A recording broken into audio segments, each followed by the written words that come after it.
All right, to make one's dream a reality, we often need a strong support system, a village that guides us as we climb the mountain in front of us. This is also true when it comes to business ownership and entrepreneurship. Luckily, Michigan has a strong network of support organizations for entrepreneurs, founders, and business owners. We've invited a few of them to help us understand how to take either the first step or the next step in our entrepreneurial journeys. I'd like to welcome to the stage Carolyn Casson, CEO, Michigan Women Forward. Absolutely. Yeah, you're first. So Carolyn is a nationally recognized healthcare CEO and social change agent. She's an expert in operational leadership, financial analysis, and innovative strategies that drive profitability and market share. Carolyn started 2 hospice companies, one of which became publicly traded in 2005. Lakita Henderson.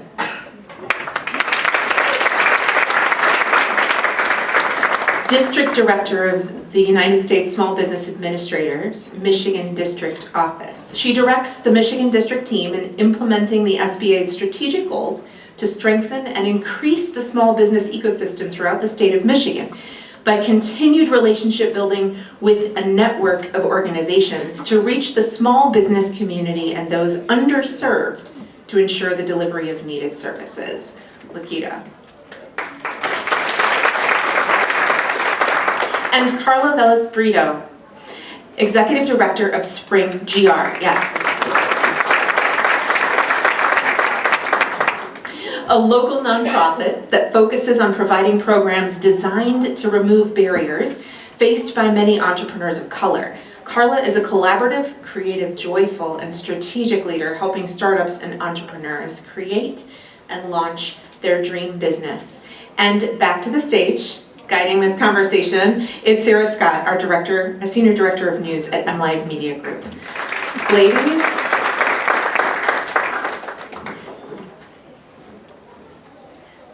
Thank you so much, Anne, for kicking this off. Carla, I am going to start with you today. Tell us a bit about Spring GR and what the #1 question you get from new entrepreneurs who are just about to launch their business. First of all, hello everyone. I'm really excited to be here this morning. So Spring GR is a local nonprofit that helps, again, entrepreneurs start, launch, grow their business. We have 5 different programs, anything from the idea laboratory, which is I only have a business idea and I don't know what to do, all the way to a small business accelerator. We offer that all in Spanish too for the Latino community. And we have a kitchen incubator too, so if any foodpreneurs in the room, that's a place to start. And we also have a next level program too, where we help. Now, okay, I have an idea of this business. Am I ready to hire my first employee? Am I ready to launch into brick and mortar? Am I ready? And just next steps of entrepreneurship. It's all in the early stage again. And finding out in your business Canva, what do I need to do? So the question that we get a lot is, am I ready to launch? Am I ready to start? And do I have what it takes to be an entrepreneur? And I don't think there is a yes and no straight answer to that. It depends. It depends on how much research you have done, but also on the other side of that, don't overthink it, and let's do this. So I would say between people's personality, people's just drive also to start a business, it comes different questions with what is my next step. Great, thank you, Carla. So obviously it takes money to launch a startup. So what are some key strategies for female entrepreneurs to secure funding and investment? Carolyn, can I start with you? Sure. It should be on. There you go. Okay, I'm Carolyn Casson from Michigan Women Forward. I'm the CEO. And we exist to level this playing field for women. We really exist because we want to invest in women entrepreneurs, but we also want to invest in anyone who can't get money from traditional lenders. Traditional, if you today can go to a bank and get a low-cost loan, you should do that.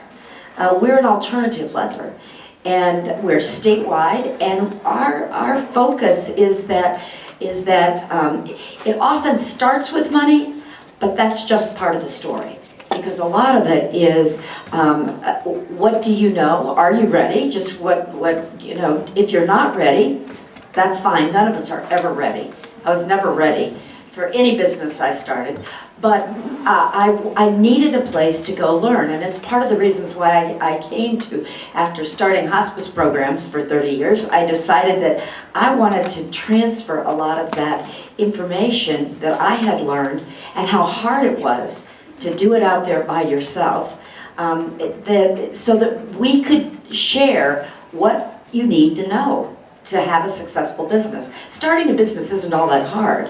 It's creating a successful business that lasts, that you can earn enough money so that you can have the kind of things you really work this hard to get, right?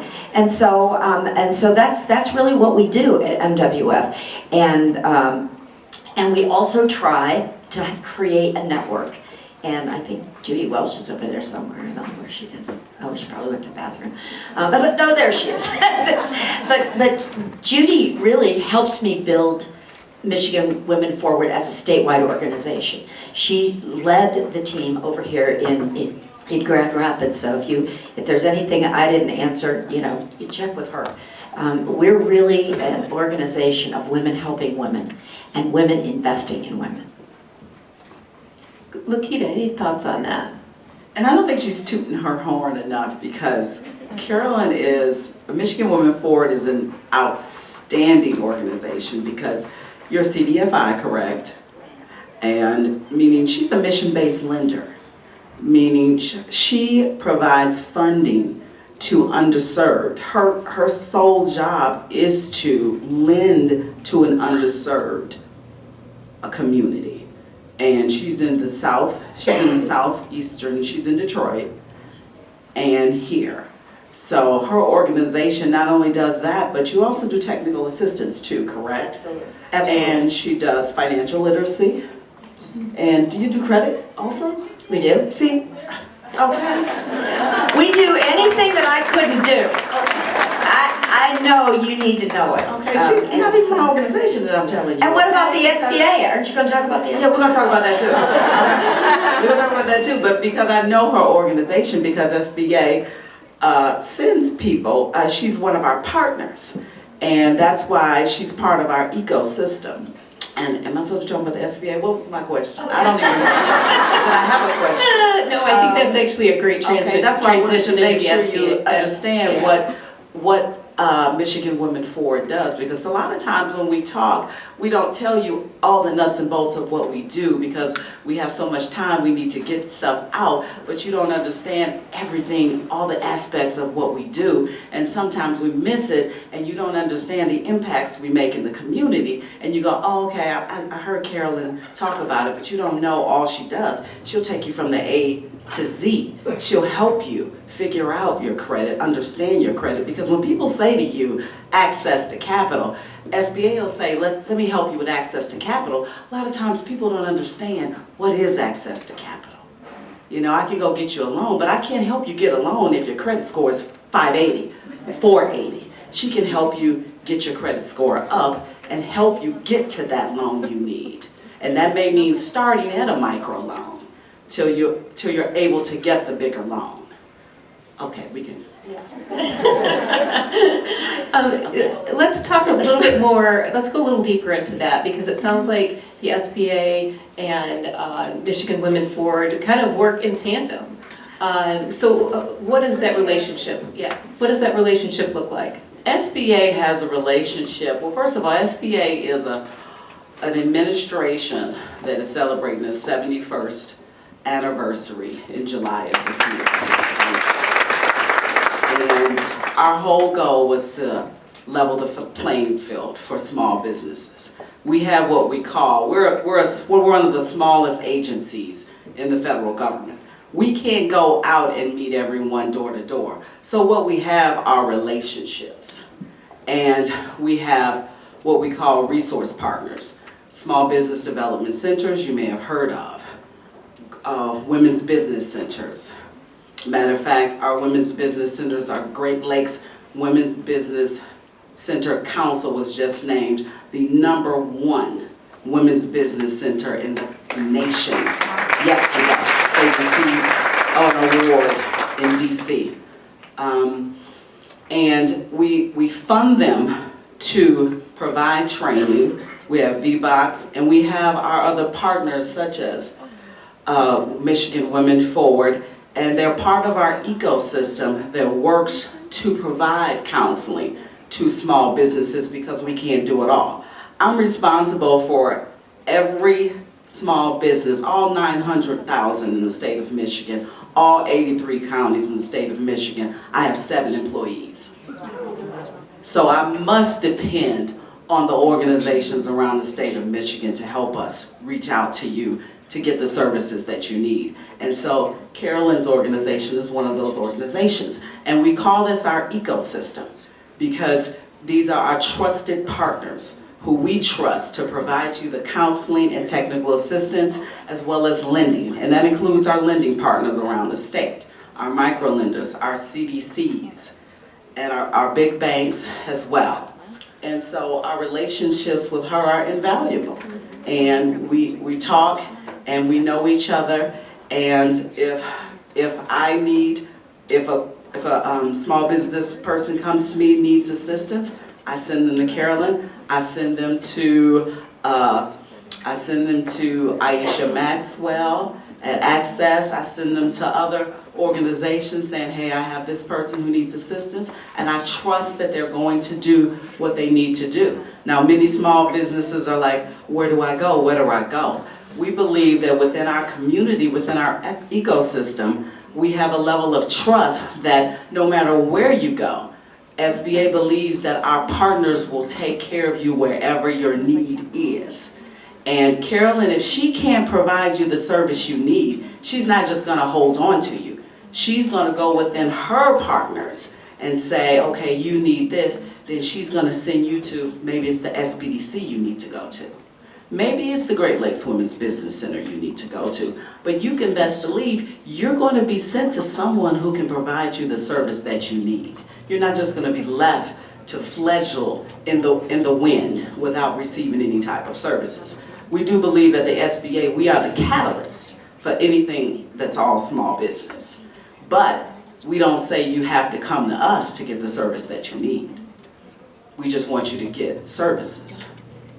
Thank you, Lakita. Let's change gears here a little bit. Carla, I'd like you to address maybe what are some of the common pitfalls and misconceptions that entrepreneurs should be aware of when they're getting ready to launch? Misconceptions, and I know the panel earlier talked a little bit more about this. The compromising the business and personal life, it's a big misconception that entrepreneurs think if I start this business, I'm gonna lose my whole life or vice versa. And I think it's a matter of balancing, right? And understanding, you talked about stages, which I love, understanding if this is the right stage to even launch a business. I would say another thing that we see is that your enthusiasm and passion for your business doesn't always translate to your team. So when building a team, when hiring people, your first employees, make sure that you're not also just, again, coming excited about your business idea, but that you're also developing people, that you're also bringing people not together and that you're building your team too. Another one I would say, it's the whole, we talk about this in our classes. We have usually 3 buckets at the beginning of every class, and each bucket, it's a social capital, it's intellectual capital, and financial capital. And so we ask everyone, first class, right? Walk towards the bucket and put your name in the bucket that you think you need the most help, or that you need that to fill that bucket. And you can assume 95% of the class walks towards the financial bucket. And even though, yes, money is very important, we think of it holistically. There is also that social capital and intellectual capital that needs to happen in order for it to be successful too. Over time, again, money, it's great, but sometimes it's the people that you know that will also get you there. It's also those trusted partners. It's also what you know. It's also understanding that even though you might not do all the departments, maybe very early stage you might, but understanding how it works in order to be a great business owner, a great leader in your company. Great, thank you. Carolyn, any additional thoughts on that, on misperceptions and pitfalls? Well, there's a pitfall a day in starting a business. It's complicated. It's never, as one of the last panels said, it's like a roller coaster. It is exactly, I always say entrepreneurship is not for those who like to ride the merry-go-round. It is not simple. You have to hold on. You have to really develop your skills. You have to really be unafraid to learn what you don't know. Because there's no possible way you can know everything. And you can't predict what will happen. So you've really, you've got to, I also describe it as standing on the balls of your feet. You can't have your feet on the ground. You have to be ready to sprint one way or another, back up sometimes. You really have got to be nimble in this business. And that's why you need a posse. You need a group of people like you out there that you talk to each other. You've got to have people you can call. Like I can call Lakita for anything. I know that. And frankly, I can call some of the people from the last panel because I know that we will make sure you get the skills that you really need. So you've got to be very curious and determined that and unafraid to just say, I don't know. The worst entrepreneurs are those who pretend they do. The best entrepreneurs raise their hand and say, you know what, I don't know what you're talking about. I have never heard that term before. I don't understand it. And in a room like this, nobody will laugh or jeer. Nobody will. There are rooms that they will do that, and if you say that, but not in rooms like this. They will say, how can I help you? Let me teach you that. Let me help you learn. And you've got to find that group of people to make it happen. So I'm glad you're here. Every single one of you really has something to offer someone else, but you also have something that you need from one of us. And don't be afraid to ask it. I love that suggestion from last time. Walk up. Just walk up and ask somebody. If they don't know, they'll tell you. And if they do know, they'll give you some good advice. Great, thank you, Carolyn. Lakita, I want to back up a little bit. You mentioned the ecosystem and how important that is. Is the current ecosystem strong enough? And what could we do to make it stronger? It is a good question. As it is now, the ecosystem is strong enough, but it needs to be continuously built and sustained. And I think as long as we continue to build the partnerships around the state of Michigan and stay in touch, as well as inform the small business owners of who we are. Because I think the biggest concern I have and have always had when I returned to Michigan was, how are they going to know all of us? And I'll be honest, I've lived in Texas and the ecosystem there is strong. I was in DC, the ecosystem there is strong and highly competitive. But when I came here, especially in the southeastern part, there's so many of us. My concern was, oh my goodness, where do they start? I mean, the confusion. And I was told that they used to have this booklet and people could go to the booklet and go, oh, I want to go here and I want to go here. And then that went away. But I also thought, wow, well, I'm not giving small business owners enough credit. I have to put some of the onus on them as well. They have to put the work in and the due diligence. I can't feed you all the time. I have to expect that you too will put in the work and look for the resources as well. We're here, because I hear all the time, I didn't know who to look for. I didn't know who to look for. We're here. Google is your friend. And I tell people, call SBA. You don't know where to start, you can call SBA, and we will get you to someone. And SBA has a plethora of resources.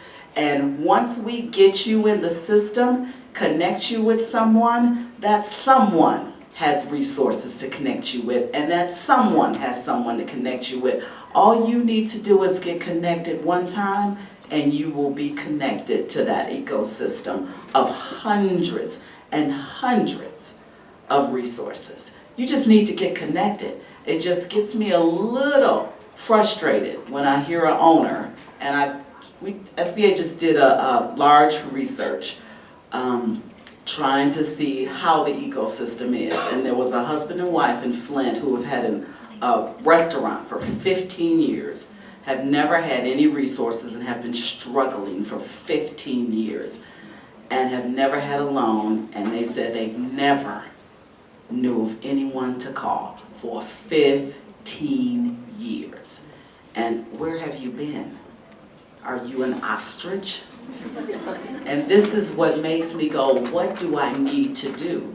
And I was told by, God, I can't think of his name, he owns a restaurant. He said, you guys need to go door to door. That's just not reasonable. I can't go door to door. I don't have the staff to do it. I can't even see going to some other organizations saying we need to go door to door. There has to be a level of ownership on small businesses. You want the resources, you've got to come to us as well. You've got to meet us halfway. The resources are there. So the ecosystem is strong. It's vibrant. We just need you to meet us there. Call SBA. Michigan@sba.gov is our email. You can even email us and say, hey, I want to start a business. Who do I need to see? We'll email you back. We'll call you and send you to either SCORE, Small Business Development Center. We'll call you, tell you what you need to do. We're here. We're not going anywhere. Don't send me no mad email if you don't get nothing back. I keep getting emails going, they kept me online for 45 minutes. No, we did not keep you online. You mad about the loans. We don't have loans.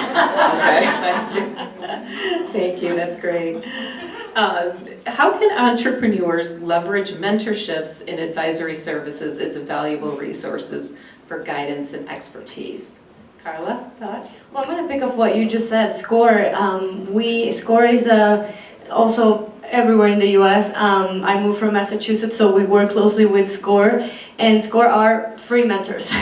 They are retired business owners or subject matter experts in different areas of business that you can literally, just call, email. At Spring GR, through the 14-week accelerators that we have, we assign a coach to every participant. And everyone meets weekly with their coach. Sometimes, we see all kinds of stories, right? Just of people just awkwardly, what is this? Like, do I have to sit for 1 hour with someone to talk about this? And at the end, we just see the level of accountability and the relationship that has been built. So through all the programs, coaching is so important, mentorship is so important. And after people graduate, and I'm sure for other organizations too, that continues. It doesn't stop just with that pre-launching phase. It's building those connections, those people that you can call and say, you know what, I don't know what the heck I'm doing. Or, hey, what's my next step? So SCORE is something available for free here in our city. And I would say within other ESOs or entrepreneurial supporting organizations, you can find those key people that will know what is that next step for you. Can you elaborate a little bit more on SCORE? Like, what does that relationship look like between the entrepreneur and their mentor? Yeah, so just as you talk about trusted partners, Spring GR and SCORE, it looks like we come together literally for lunch and say, okay, how can we help A, B, C? How can we help this entrepreneur? Do we trust each other too? Because that's also very important piece of, do we understand what are the barriers, what are the challenges that entrepreneurs are facing? And what that looks like is that for example, our SCORE mentors, they will come to our classes and sit on a kind of like a speed dating 101 day of coaching, or sometimes that's a separate meeting for coffee or something where they're setting up SMART goals in your time 101. They're also talking about challenges, they're also exploring different ideas, they're also doing customer research together. So it can look different for every entrepreneur, but it's that person who gives you that accountability and also that cheers you too. Say real quick, I'm sorry. No, you're good. SCORE is a SBA resource partner. SBDC is a resource partner. The Women's Business Centers as well as VBOC. Anytime you have any counseling with them, it will be free. SBDC, because the SBA gives them grants. You have paid for this with your tax dollars. So any interactions with them will be free. You have already paid for this. You can email them, go to their websites, request assistance, request counseling, and it is free. Right, that's exactly what I was gonna say, is that, you know, just remember, this is already paid for. You really need to take advantage of this. And so are mentors, and so are coaches. In our program, you never pay for a coach. You never pay for someone to work with you. Join our pitch competitions. We do pitch competitions all year round. And if you get selected just to be in the finalists, and we do them all over the state, then you get a coach assigned to you. And they will, you wanna know what it's like? They will meet with you, you know, they'll take you to lunch, maybe you each have to pay, I don't know. But they will have coffee with you, they will sit down with you, they'll look through your business plan, they'll start to ask you really good granular questions about what is the business model that, you know, maybe that doesn't really work very well. Can you explain it in 30 seconds or less? Do you have an elevator speech put together so that when somebody asks you about your business, they'll do anything. I love these SCORE. They used to be all guys, you know, old white men who had retired. They were. Now they're not anymore. But when I started out, they were guys who had retired from their business. They were incredibly smart, very capable. A lot of them accountants. They were great. They were great. But now we've, you know, made it a lot more diversified. They've evolved, and it's a fantastic resource. Thank you, Carolyn. So the three of you have spent a lot of time working with young entrepreneurs and kind of like the nuts and bolts of building their businesses. What does it feel like when you see somebody launch and become successful? Like your child. It's like you're so proud. You know, it's amazing. It's just amazing. I was sitting there during the last panel and saying, oh, look how far you've come. Look at how great this is, you know. I knew Amanda when she was just getting started, right? And look at what she's done. It's just been amazing. So it feels, you know, you have a friend for life when you get involved in one of our programs. You have a supporter for life. You have a cheerleader and a champion for life. So don't hesitate to jump in, and you know, if not everything works out in the way you'd like it to, or that we'd like it to, but most of the time, if you really want to be an entrepreneur, we're going to be there holding your hand, putting our arm around you, kicking you sometimes, dragging you sometimes, you know, to get you where you want to go. I worked in DC for 5.5 years in the 8A Business Development Program, which is a contracting program, and it's a 9-year program for socially, economically, and disadvantaged firms. And so I had an opportunity to see firms come in who started off at hundreds of thousands of dollars in terms of their net worth. And I saw a firm start off like that, and by the time she was at the end of her program, she was a $33 million firm. She was fortunate enough, though, she was a 236-220, which was a general contractor. But I've learned that the companies that you tend to see that do the best are those that are passionate and hungry. And she never stopped asking questions, and she was quite annoying. But she was just, she had a drive that was unreal. And she was a $33 million firm by the end of 9 years. Matter of fact, we had to, once you start making that much money, you actually get graduated early, and she was angry, but she did so well that she had to be graduated. But there was a sense of, I mean, it was unreal, her growth. And she won contracts, but she developed a niche.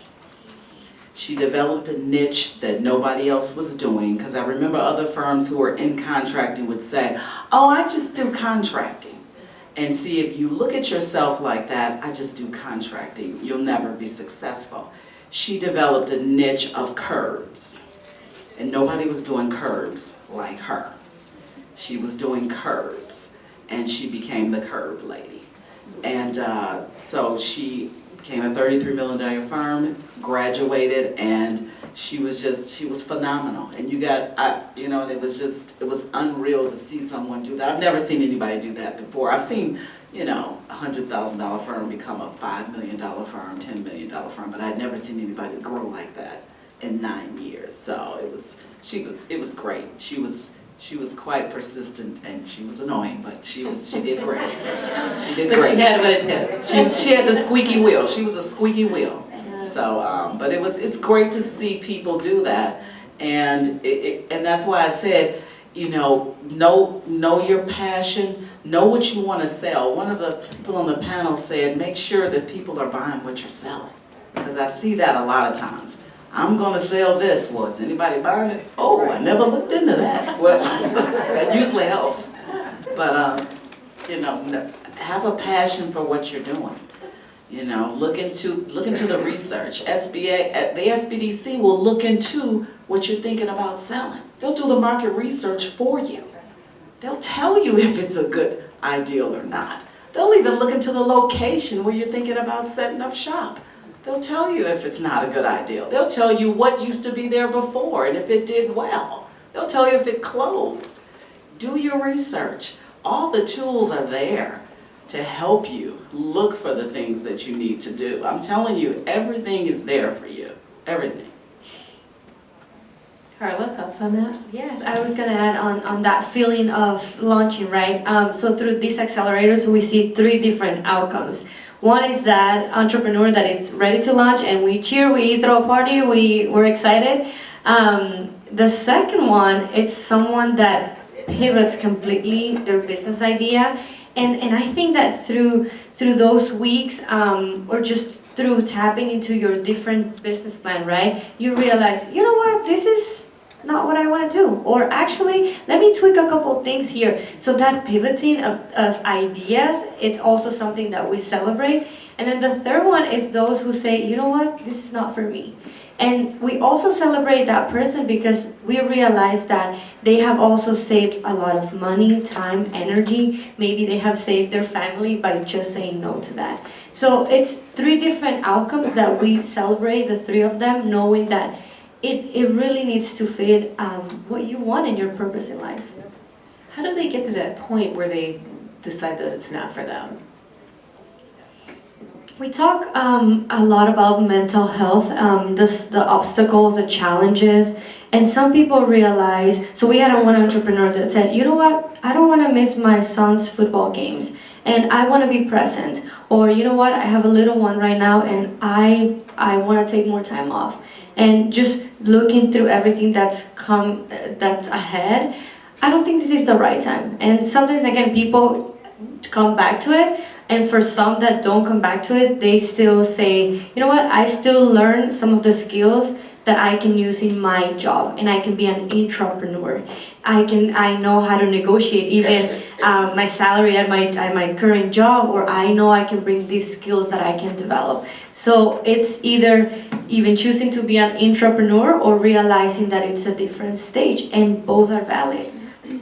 That's so true. I mean, that's very profound, because for people to go into being an entrepreneur, I always try to talk people out of it. I said, why are you doing this? What's wrong with you? There's good jobs out there that pay a lot of money, they pay the health insurance, you don't have to be responsible for everything. Do you really want to do this?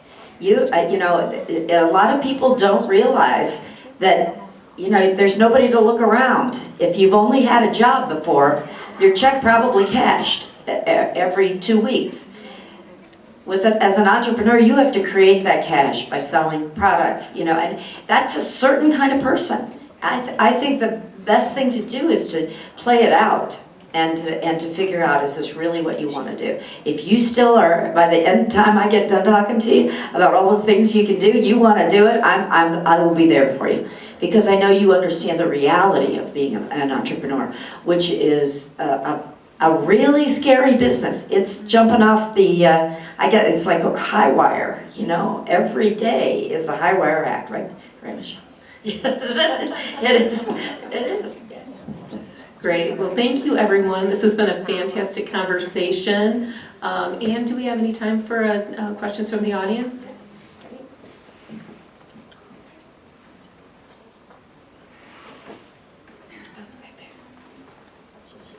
Come on, you're an entrepreneur, you can yell.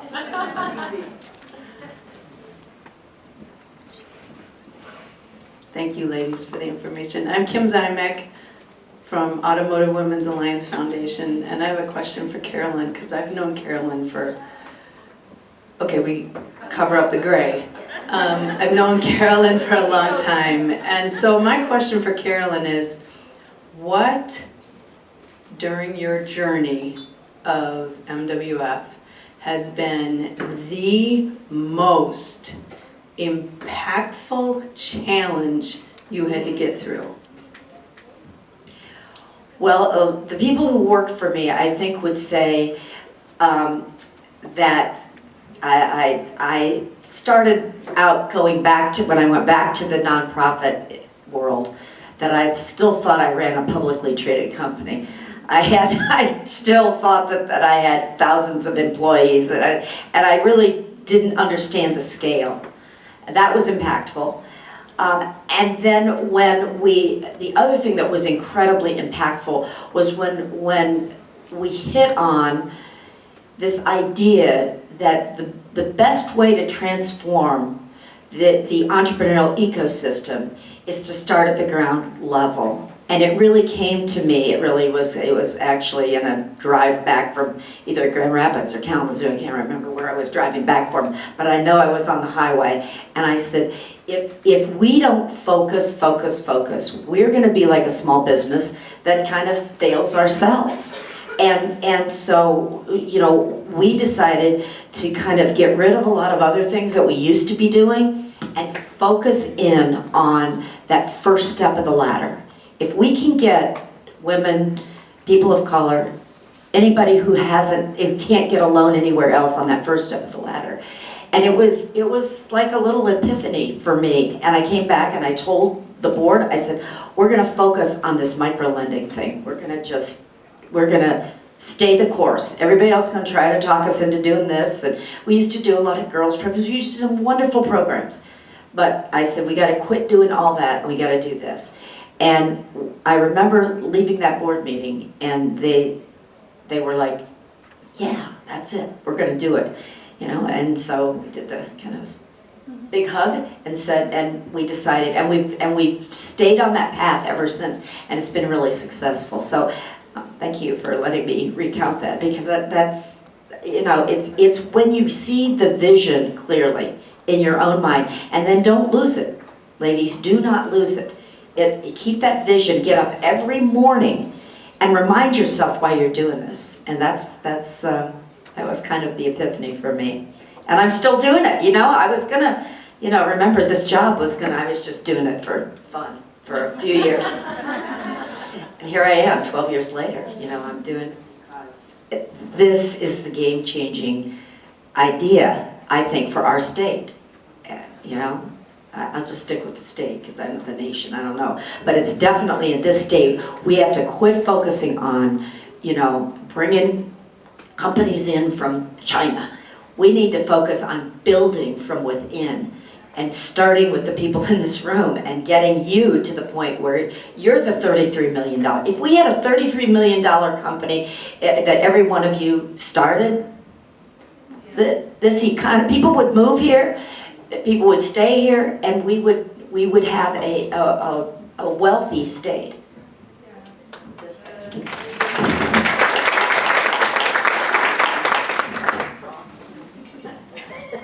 Thank you. Do we have time for one more? Okay. Any questions? We have one right here. Maybe more statement than question. As I was networking, I noticed that a lot of us in the audience are coming from a nonprofit sector background.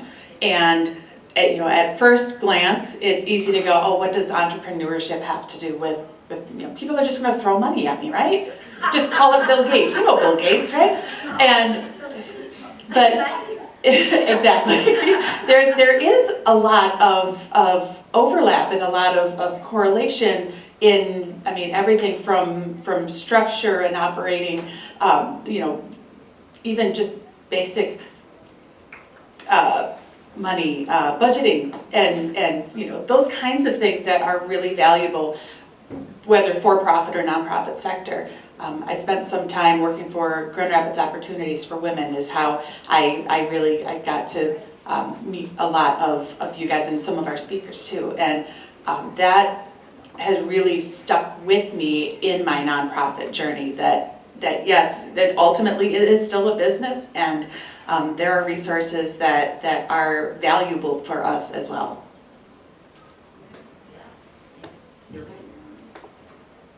Thank you, everyone. Fantastic discussion. Please give a round of applause for our panelists.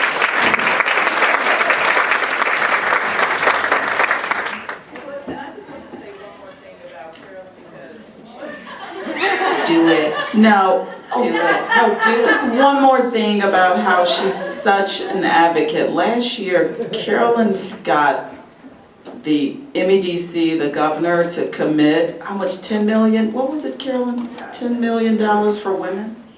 Yeah, for Just tell them about the it. Michigan we created the Michigan Economic Opportunity. I went to them and I said, you're getting all this money from the federal government. You didn't ask the government questions, so I'm just gonna answer.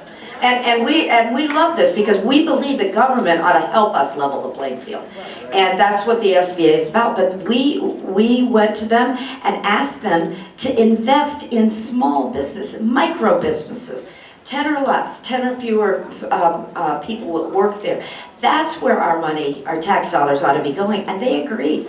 And we had to slug through all the paperwork, but it became a $10 million fund. So we've got lots of resources to invest. And she had been trying to do that for 3 years, many years. And I'm gonna tell you, when I moved back here, I'm from Michigan, but when I moved back here, I looked at MEDC and I said, what do they do for small business? Now this is just me looking, and I said, it looks like they only focus on big business and tech.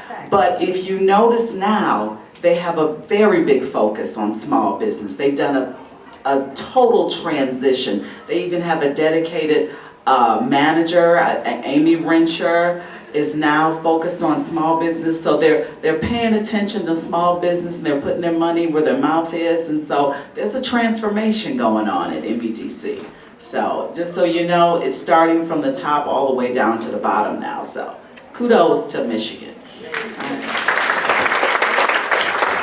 I think there's actually a lot of transformation happening on this stage. Ladies, thank you so much for everything that you're doing to support small business and entrepreneurs around the state. It really is inspiring. Yeah, thank you.